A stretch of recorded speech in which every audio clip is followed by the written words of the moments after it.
दोस्तों नमस्कार, हाजिर है एक बार फिर से आज की बड़ी और ताजा खबरों के साथ। बस आपसे निवेदन है, कृपया वीडियो को लाइक कर दें, चैनल को सब्सक्राइब कर लें और घंटी बटन भी दबा दें। ये पहली बड़ी खबर है। कांग्रेस अध्यक्ष चुनाव के लिए मतदान हुआ खत्म, 19 अक्टूबर को आएगा नतीजा। ये आपको बता दें कि कांग्रेस अध्यक्ष पद के लिए मतदान सोमवार शाम करीब 4:30 बजे समाप्त हो गया। ग्रैंड ओल्ड पार्टी में शीर्ष पद के लिए नतीजे बुधवार यानी 19 अक्टूबर को घोषित होंगे। 37वें कांग्रेस अध्यक्ष के लिए दावेदारों में दो नाम है, शशि थरूर और मल्लिकार्जुन खड़गे। दोनों ही खुद की जीत को लेकर आश्वस्त हैं। शशि थरूर और मल्लिकार्जुन खड़गे में से एक सोनिया गांधी की जगह लेगा, जो वर्तमान में अंतरिम अध्यक्ष हैं। बता दें कि कांग्रेस में अध्यक्ष पद के लिए 2 दशक से अधिक समय के बाद चुनाव हुए हैं। कांग्रेस केंद्रीय चुनाव प्राधिकरण के अध्यक्ष मधुसूदन मिस्त्री ने कहा कि आज 9,500 प्रतिनिधियों ने मतदान किया है। कुल मिलाकर सभी राज्यों में 96% मतदान हुआ है। कोई भी अप्रिय घटना नहीं हुई। उन्होंने कहा कि 3 मतपेटियां प्राप्त हुई हैं। इसके अलावा 87 लोगों ने AICC दिल्ली में मतदान किया। चुनाव के लिए मतदान सुबह 10 बजे शुरू हुआ। गांधी परिवार के सदस्यों सहित कई कांग्रेस नेताओं ने शशि थरूर या मल्लिकार्जुन खड़गे को अगले पार्टी अध्यक्ष के रूप में चुनने के लिए अपने मताधिकार का प्रयोग किया। आपको बता दें कि अब नतीजे 19 अक्टूबर को घोषित किए जाएंगे। आपका क्या मानना है, इस बार शशि थरूर या मल्लिकार्जुन खड़गे दोनों में से कौन कांग्रेस अध्यक्ष बनेगा? अपनी राय हमें वीडियो लाइक कर कमेंट बॉक्स में जरूर दें। अगली बड़ी खबर, मनीष सिसोदिया से 9 घंटे तक सीबीआई ने की पूछताछ। मनीष सिसोदिया बोले पूरा मामला फर्जी है। ये आपको बता दें कि दिल्ली की आबकारी नीति में कथित भ्रष्टाचार के मामले को लेकर सीबीआई ने सोमवार को दिल्ली के उप मुख्यमंत्री मनीष सिसोदिया से पूछताछ की। सीबीआई ने 2 चरणों में करीब 9 घंटे तक मनीष सिसोदिया से सवाल किए। इस दौरान आम आदमी पार्टी ने जमकर प्रदर्शन किया। आपको बता दें कि मनीष सिसोदिया ने सीबीआई के दफ्तर से निकलने के बाद कहा कि ऑपरेशन लोटस को कामयाब बनाने के लिए ये केस कर रखा है। मुझे कहा गया था कि आम आदमी पार्टी को छोड़ दो, आम आदमी पार्टी में क्यों हो? तो मैंने कहा कि क्यों छोड़ दूं? तो बोले कि फिर तो ऐसे ही केस चलते रहेंगे। बार बार कहते हैं कि दिल्ली में 10,000 करोड़ का एक्साइज घोटाला हुआ है। आज मैंने सीबीआई में जाकर देखा, सारा केस फर्जी है। आज मुझे समझ आया, इन्होंने सीबीआई में केस ऑपरेशन लोटस को कामयाब करने के लिए करवा रखा है। अगली बड़ी खबर, कांग्रेस अध्यक्ष चुनाव को लेकर सचिन पायलट का बड़ा ऐलान। बोले इससे ज्यादा पारदर्शी और निष्पक्ष चुनाव किसी भी दल में नहीं होता। ये आपको बता दें कि कांग्रेस में नए अध्यक्ष पद के चुनाव के लिए सोमवार को मतदान हुआ। इस चुनाव में कांग्रेस के वरिष्ठ नेता मल्लिकार्जुन खड़गे और सांसद शशि थरूर के बीच में सीधा मुकाबला है। दोनों की किस्मत का फैसला अब बैलेट बॉक्स में कैद हो चुका है। 24 साल में यह पहला मौका है जब कांग्रेस अध्यक्ष पद के लिए नेहरू गांधी परिवार का कोई भी सदस्य मैदान में नहीं है। वहीं कांग्रेस पार्टी के 137 साल के इतिहास में छठी बार चुनावी मुकाबला हुआ है। इस पर आज तक के साथ बातचीत में सचिन पायलट ने कहा कि इससे ज्यादा पारदर्शी और निष्पक्ष चुनाव किसी भी दल में नहीं होता। अगली बड़ी खबर, मनीष सिसोदिया ने बीजेपी पर बोला जोरदार हमला। कहा बीजेपी घबराकर लगा रही झूठे केस, गुजरात में बनने जा रही आम आदमी पार्टी की सरकार। ये आपको बता दें कि मनीष सिसोदिया ने बीजेपी पर जबरदस्त हमला बोला। उन्होंने कहा कि बीजेपी की तैयारी मुझे गिरफ्तार करवाने की है। घर में रेड की, गांव में रेड की, लेकिन कुछ भी नहीं मिला। उन्होंने पूरे मामले को फर्जी बताते हुए कहा कि ये मुझे जेल में डाल रहे हैं जिससे गुजरात में ना जा सकूं। मनीष सिसोदिया ने कहा कि बीजेपी घबराकर झूठे केस लगा रही है। उन्होंने कहा कि गुजरात चुनाव आने वाले हैं और वहां पर आम आदमी पार्टी की सरकार बनने जा रही है। अगली बड़ी खबर, बीजेपी ने आम आदमी पार्टी पर बोला जबरदस्त हमला। कहा सबसे बेईमान पार्टी बनकर उभरी आम आदमी पार्टी। ये आपको बता दें कि आम आदमी पार्टी पर जश्न भ्रष्टाचार मनाने का आरोप लगाते हुए बीजेपी ने कहा कि जो लोग भ्रष्टाचार के खिलाफ लड़ने आए थे आज वही सबसे कट्टर बेईमान पार्टी के रूप में उभरे हैं। बीजेपी राष्ट्रीय मुख्यालय में मीडिया से बात करते हुए पार्टी के राष्ट्रीय प्रवक्ता संबित पात्रा ने मनीष सिसोदिया के साथ में सीबीआई की पूछताछ के मामले में कहा कि आज सुबह से ही सब आम आदमी पार्टी की नौटंकी और ड्रामे को देख रहे हैं। संबित पात्रा ने कहा कि आज जिस प्रकार से मनीष सिसोदिया एक खुली कार में अपने समर्थकों के साथ नारे लगाते हुए निकले हैं, ऐसा लग रहा है कि मानो कोई किला फतेह कर वापस आ रहा है। ये कहना अतिशयोक्ति नहीं होगी, बल्कि ये एक जश्न भ्रष्टाचार है। आपको बता दें कि कांग्रेस और आम आदमी पार्टी को एक ही किस्म की पार्टी बताते हुए संबित पात्रा ने आगे कहा कि कुछ दिनों पहले जब राहुल गांधी को जांच एजेंसी ने पूछताछ के लिए बुलाया था, तब राहुल गांधी गांधी और कांग्रेस पार्टी ने भी ऐसा ही किया था। उन्होंने आगे जोड़ा कि नवाब मलिक और संजय राउत की गिरफ्तारी के समय भी इसी तरीके का दृश्य नजर आया था। अरविंद केजरीवाल द्वारा मनीष सिसोदिया की तुलना भगत सिंह से करने की कड़ी आलोचना करते हुए बीजेपी प्रवक्ता संबित पात्रा ने कहा कि ऐसा कर केजरीवाल ने भगत सिंह का अपमान किया है। बीजेपी प्रवक्ता ने कहा कि वो लगातार शराब घोटाले को लेकर तकनीकी सवाल पूछ रहे हैं, लेकिन केजरीवाल और मनीष सिसोदिया के पास में इसका कोई भी जवाब नहीं है। ये इन दोनों ने अन्ना हजारे के भी पत्र का जवाब नहीं दिया। अगली बड़ी खबर, कांग्रेस नेता पी चिदंबरम ने दी बड़ी सलाह, बोले नए कांग्रेस अध्यक्ष को गांधी परिवार की जरूर सुननी चाहिए। ये आपको बता दें कि कांग्रेस अध्यक्ष पद के चुनाव के लिए मतदान सोमवार 17 अक्टूबर को खत्म हो गया। इस चुनाव में 96% के करीब वोटिंग हुई। इस चुनाव में मतदान करने के बाद कांग्रेस के वरिष्ठ नेता पी चिदंबरम ने कहा कि पार्टी के नए अध्यक्ष के चुनाव से गांधी परिवार की आवाज कम नहीं हो जाएगी। पी चिदंबरम ने दशकों में पहली बार किसी गैर गांधी प्रमुख को मतदान किया है। उन्होंने समाचार चैनल एनडीटीवी से बात करते हुए कहा कि ये कोई नहीं कह रहा कि गांधी परिवार की आवाज कम हो जाएगी। नए अध्यक्ष को कांग्रेस कार्य समिति यानी सीडब्ल्यूसी, संसदीय बोर्ड और पार्टी फोरम पर उनके विचारों को सुनना चाहिए। पी चिदंबरम उन नेताओं में से एक थे जिन्होंने सुधारों की दिशा को ध्यान में रखते हुए कांग्रेस अध्यक्ष पद के चुनाव का समर्थन किया था। फिलहाल उन्होंने गांधी परिवार के रिमोट कंट्रोल वाली बात को लेकर बयानबाजी करने से मना कर दिया। आपको बता दें कि कांग्रेस अध्यक्ष पद के लिए चुनाव खत्म हो गया है और इसके नतीजे अब 19 अक्टूबर को घोषित होंगे।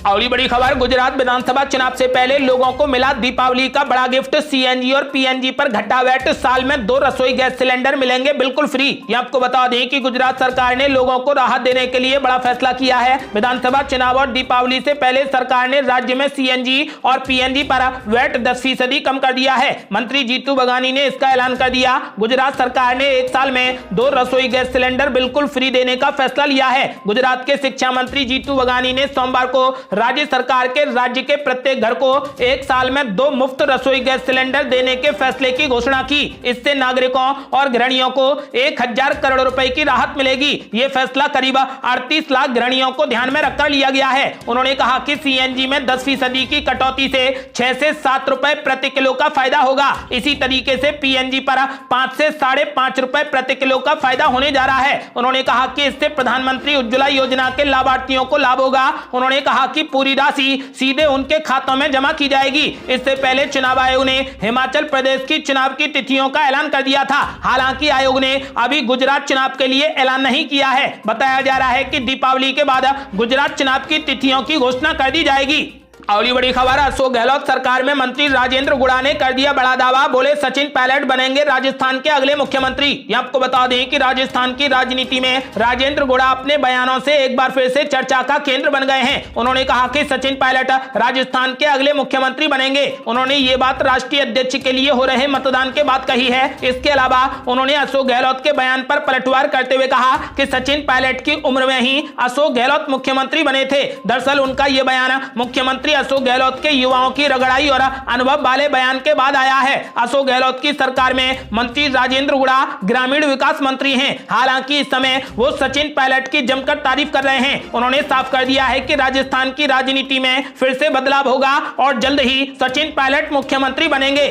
अगली बड़ी खबर, 450 ट्रैक्टरों के साथ फिर से मार्च करने निकले किसान नेता राकेश टिकैत। ट्रैक्टरों पर सवारी ढोने पर रोक का किया विरोध। ये आपको बता दें कि ट्रैक्टर ट्रॉलियों पर सवारियां ढोने पर योगी सरकार की रोक का सोमवार को भारतीय किसान यूनियन ने जबरदस्त विरोध किया। राकेश टिकैत के नेतृत्व में करीब 450 ट्रैक्टरों के साथ भारतीय किसान यूनियन के नेता और कार्यकर्ताओं ने मार्च निकाला। मुजफ्फरनगर के सिसोली स्थित भारतीय किसान संघ मुख्यालय से शामली के कलेक्टर तक पहुंचे। यहाँ सरकार के फैसले का जमकर विरोध किया गया। राकेश टिकैत ने ट्रैक्टर और ट्विटर के साथ सरकार के खिलाफ लड़ने का आह्वान किया है। उन्होंने कहा कि ग्रामीण इलाकों में ट्रैक्टर अन्य कार्यों के साथ ही परिवहन का बड़ा साधन है। ये खेती और ग्रामीण जीवन की रीढ़ है और हमारे गौरव का प्रतीक है। हम इसके इस्तेमाल पर लगाए गए किसी भी तरीके के प्रतिबंध को बिल्कुल भी बर्दाश्त नहीं करेंगे। अपनी राय व्यक्त करते हुए भारतीय किसान यूनियन मुजफ्फरनगर के अध्यक्ष योगेश शर्मा ने कहा कि रैली का उद्देश्य सरकार को यह बताना है कि ट्रैक्टर किसानों के जीवन का एक अविभाज्य हिस्सा है। मुख्यमंत्री ने कानपुर में ट्रैक्टर ट्रॉली दुर्घटना के मद्देनजर इस पर रोक लगा दी थी। इस तर्क से सरकार को रेलवे पर भी प्रतिबंध लगा देना चाहिए, क्योंकि रेल हादसों में बहुत से लोग मारे जाते हैं। बसें और हवाई जहाजों पर भी ये नियम लागू होना चाहिए। उन्होंने कहा कि सरकार केवल किसानों को निशाना बनाती है, क्योंकि हम अत्याचारों के खिलाफ आवाज उठाते हैं। आपको बता दें कि वहीं भारतीय किसान यूनियन के हापुड़ अध्यक्ष दिनेश खेरा ने कहा कि किसान इस तुगलकी फरमान से पूरे ताकत से लड़ेंगे। अगर आदेश वापस नहीं लिया गया तो आने वाले दिनों में विरोध और तेज हो जाएगा। अगली बड़ी खबर, आगामी विधानसभा चुनावों में बीजेपी के खिलाफ खड़ी होगी लोजपा, बिहार में राष्ट्रपति शासन लगाने की मांग। ये आपको बता दें कि लोक जनशक्ति पार्टी आगामी गुजरात और हिमाचल प्रदेश विधानसभा चुनाव में अपने उम्मीदवार उतारेगी। पार्टी अध्यक्ष चिराग पासवान ने सोमवार को इसकी घोषणा कर दी। पार्टी की राष्ट्रीय कार्यकारिणी की बैठक के बाद चर्चा में चिराग पासवान ने कहा कि पार्टी की राष्ट्रीय कार्यकारिणी में सर्वसम्मति से प्रस्ताव पारित होने के बाद भाजपा शासित गुजरात और हिमाचल प्रदेश में चुनाव मैदान में उतरने का निर्णय लिया गया है। प्रेस कॉन्फ्रेंस को संबोधित करते हुए चिराग पासवान ने कहा कि पार्टी की राष्ट्रीय कार्यकारिणी में प्रस्ताव पारित किया गया है कि भारत सरकार हमारे नेता स्वर्गीय रामविलास पासवान को देश के सर्वोच्च सम्मान भारत रत्न देकर देश के करोड़ों कमजोरों व दलितों की मांग को पूरा करे। उन्होंने कहा कि राष्ट्रीय कार्यकारिणी में हमारी पार्टी ने प्रस्ताव पास किया है कि भारत की एक बड़ी आबादी युवाओं की है। आने वाले दिनों में भारत के युवा देश की ताकत बने, इसके लिए युवाओं से जुड़ी हुई हर समस्या का समाधान खोजना होगा। लोजपा प्रमुख चिराग पासवान ने बिहार के मुख्यमंत्री नीतीश कुमार पर बरसते हुए राज्य में राष्ट्रपति शासन लगाने की मांग की। पार्टी ने आरोप लगाया कि वहां पर अपराध और भ्रष्टाचार अपने चरम पर पहुंच गया है। लोजपा प्रमुख चिराग पासवान की कार्यकारिणी की बैठक में केंद्र द्वारा बिहार में राष्ट्रपति शासन लगाने की मांग को लेकर एक प्रस्ताव पारित किया गया। अध्यक्ष चिराग पासवान ने एक संवाददाता सम्मेलन में राष्ट्रीय कार्यकारिणी की बैठक में पारित प्रस्ताव को पढ़ा। उन्होंने कहा कि मुख्यमंत्री नीतीश कुमार की व्यक्तिगत महत्वाकांक्षाओं और गलत नीतियों के कारण बिहार और बिहारियों को बहुत नुकसान हुआ है। परिणाम स्वरूप राज्य में अपराध और भ्रष्टाचार अपने चरम पर है। उन्होंने कहा कि लोक जनशक्ति पार्टी प्रस्ताव पारित करती है और बड़ी मांग करती है कि केंद्र सरकार बिहार सरकार को बर्खास्त करे और राज्य में जल्द से जल्द राष्ट्रपति शासन लागू करे। अगली बड़ी खबर, ममता बनर्जी पर बीजेपी ने किया जबरदस्त पलटवार, कहा शाहरुख खान को हटाकर सौरव गांगुली को बनाए बंगाल का ब्रांड एम्बेसडर। ये आपको बता दें कि टीम इंडिया के पूर्व कप्तान सौरव गांगुली की बीसीसीआई के अध्यक्ष पद से विदाई की खबरों के बीच भारतीय जनता पार्टी और तृणमूल कांग्रेस में जुबानी जंग चालू है। टीएमसी प्रमुख ममता बनर्जी ने हाल ही में सौरव गांगुली की तरफदारी करते हुए मोदी सरकार पर निशाना साधा। उन्होंने कहा कि वे सौरव गांगुली कुशल प्रशासक रहे हैं, लेकिन अमित शाह के बेटे बीसीसीआई में बने हुए हैं, लेकिन सौरव गांगुली को हटा दिया गया। हम जानना चाहते हैं कि आखिर क्या इरादा है। ममता बनर्जी के जुबानी हमले पर भाजपा ने भी पलटवार किया है। बंगाल में विपक्ष के नेता शुभेंदु अधिकारी ने कहा कि ममता बनर्जी को पहले शाहरुख खान को बंगाल के ब्रांड एम्बेसडर के पद से हटाकर सौरव गांगुली को वहां पर नियुक्त करना चाहिए। शुभेंदु अधिकारी ने आगे कहा कि ममता बनर्जी को अपनी महानता का एहसास इतनी देर से क्यों हुआ, उन्हें इस मुद्दे पर राजनीति नहीं करनी चाहिए। अधिकारी ने आगे कहा कि ममता बनर्जी को पता होना चाहिए कि प्रधानमंत्री क्रिकेट प्रशासन में हस्तक्षेप नहीं करते हैं। अगली बड़ी खबर, भाजपा ने बंगाल इकाई की कोर कमेटी का किया ऐलान, शुभेंदु अधिकारी और सुकांत मजूमदार के पद बरकरार। ये आपको बता दें कि पश्चिम बंगाल में भाजपा ने कोर कमेटी का ऐलान कर दिया है। भाजपा के राष्ट्रीय अध्यक्ष जेपी नड्डा ने बंगाल इकाई की कोर कमेटी का ऐलान किया। इसके मुताबिक सुकांत मजूमदार को बंगाल भाजपा का अध्यक्ष बनाए रखा गया है। वहीं भाजपा नेता शुभेंदु अधिकारी भी विधानसभा में विपक्ष के नेता बने रहेंगे। अगली बड़ी खबर, बागी नेता हाईकमान की दूरी और आपसी कलह के कारण हिमाचल में भाजपा का काम आसान कर रही कांग्रेस। ये आपको बता दें कि हिमाचल प्रदेश के चुनावी इतिहास में 5 साल में सत्ता बदलने का प्रचलन रहा है, लेकिन इस बार भाजपा नया इतिहास रचने की तैयारी में है। उसकी इन कोशिशों को मुख्य विपक्षी दल कांग्रेस की कमजोरी से और मजबूती मिलती दिख रही है। 12 नवंबर को सूबे में चुनाव है और अब तक उसका प्रचार जोर नहीं पकड़ा है। इसके अलावा पार्टी में गुटबाजी भी कोड़ में खाज जैसा काम कर रही है। नहीं, हाईकमान और राज्य नेतृत्व के बीच भी ऑल इज वेल नहीं लग रहा। पिछले दिनों प्रदेश अध्यक्ष प्रतिभा सिंह ने खुले तौर पर कहा कि राहुल गांधी और प्रियंका गांधी हिमाचल प्रदेश में उतना टाइम नहीं दे रहे जितना देना चाहिए। चुनाव के ऐलान के ही दिन प्रियंका गांधी शिमला जरूर पहुंची, लेकिन ज्यादा वक्त नहीं दिया। कांग्रेस नेताओं की ओर से मांग की गई थी कि राहुल गांधी को भी भारत जोड़ो यात्रा के बीच में समय निकालकर कुछ दिन हिमाचल प्रदेश में देने चाहिए। हालांकि अब खबर है कि राहुल गांधी ने हिमाचल प्रदेश में प्रचार के लिए वक्त देने से साफ इनकार कर दिया है। कांग्रेस की हालत यह है कि अगले कुछ दिनों में युवा इकाई के बड़े नेता पार्टी छोड़ सकते हैं। और ये बड़ी खबर, चुनाव से पहले गुजरात को एक और बड़ी सौगात, पीएम मोदी ने की आयुष्मान कार्ड के वितरण की शुरुआत। ये आपको बता दें कि प्रधानमंत्री नरेंद्र मोदी ने वीडियो कॉन्फ्रेंसिंग के जरिए गुजरात में PMJYMA योजना आयुष्मान कार्ड के वितरण की शुरुआत की है। पीएम मोदी ने आयुष्मान कार्ड के लाभार्थियों के साथ वीडियो कॉन्फ्रेंसिंग के जरिए बातचीत की। बताया जा रहा है कि गुजरात में 50 लाख आयुष्मान कार्ड छप चुके हैं और जल्द ही परिवारों को वितरित किए जाएंगे। पीएम मोदी ने 4 सितंबर 2012 को BPL परिवारों के लिए स्वास्थ्य योजना शुरू की थी। इस योजना के तहत सरकार 2 लाख रुपए तक अस्पताल में भर्ती और सर्जिकल प्रक्रियाओं को पूरा करती है। पीएम नरेंद्र मोदी ने कहा कि अतीत में सरकारी योजनाओं का लाभ कुछ चुनिंदा जागरूक नागरिकों और बिचौलियों द्वारा उठाया जाता था। अब हालात कुछ और हैं। सरकार ने पात्र लोगों के घरों तक ये सुविधाएं पहुंचा दी हैं। और ये बड़ी खबर, इस साल भी सैनिकों के साथ में दिवाली मनाएंगे पीएम मोदी। बद्रीनाथ और केदारनाथ के करेंगे दर्शन। ये आपको बता दें कि पीएम नरेंद्र मोदी इस साल भी दिवाली देश के सैनिकों के साथ में मनाएंगे। वो इस साल दिवाली के मौके पर उत्तराखंड में रहेंगे। इस दौरान पीएम मोदी केदारनाथ और बद्रीनाथ का दर्शन भी करेंगे। जानकारी के मुताबिक इस दौरान पीएम नरेंद्र मोदी केदारनाथ में चल रही विकास परियोजनाओं का अवलोकन भी करेंगे। हाल ही में पीएम मोदी ने इन विकास परियोजनाओं की वीडियो कॉन्फ्रेंसिंग के जरिए समीक्षा भी की थी। बाबा केदारनाथ का दर्शन करने के बाद उसी दिन पीएम मोदी बद्रीनाथ जाएंगे। 21 अक्टूबर को बद्रीनाथ में ही वो रात्रि विश्राम करेंगे। रात वहां रुकने के बाद अगले दिन यानी 22 अक्टूबर को बद्रीनाथ का दर्शन करेंगे। पीएम मोदी बद्रीनाथ में भी चल रही विकास परियोजनाओं की समीक्षा का अवलोकन करेंगे। इसके अलावा 24 अक्टूबर को हर साल की तरह सैनिकों के साथ पीएम मोदी दिवाली मनाएंगे। पीएम बनने के बाद से ही वो पिछले 8 साल से सैनिकों के बीच में दिवाली मनाते आ रहे हैं।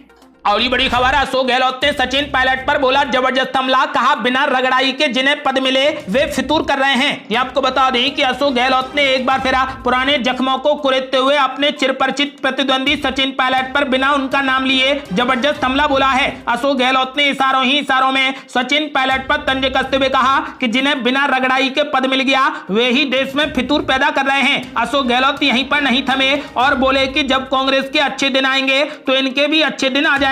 कोई रोक नहीं सकता है, लेकिन जितनी जल्दबाजी करेंगे उतनी ही ठोकरें खाते रहेंगे। अशोक गहलोत के इस बयान को पिछले दिनों राजस्थान में मुख्यमंत्री की कुर्सी को लेकर हुए सियासी घमासान से जोड़कर देखा जा रहा है। ऐसा भी माना जा रहा है कि जल्द ही अशोक गहलोत को हटाकर सचिन पायलट को मुख्यमंत्री बनाया जा सकता है। इस बारे में आपका क्या मानना है? अपनी राय हमें वीडियो लाइक कर कमेंट बॉक्स में जरूर दें। आज के लिए बस इतना ही। यदि आपने अभी तक हमारे चैनल को सब्सक्राइब नहीं किया है तो कृपया चैनल को सब्सक्राइब कर घंटी बटन जरूर दबा दें। जल्दी मिलते हैं बड़ी अपडेट के साथ। तब तक के लिए जय हिंद, जय भारत।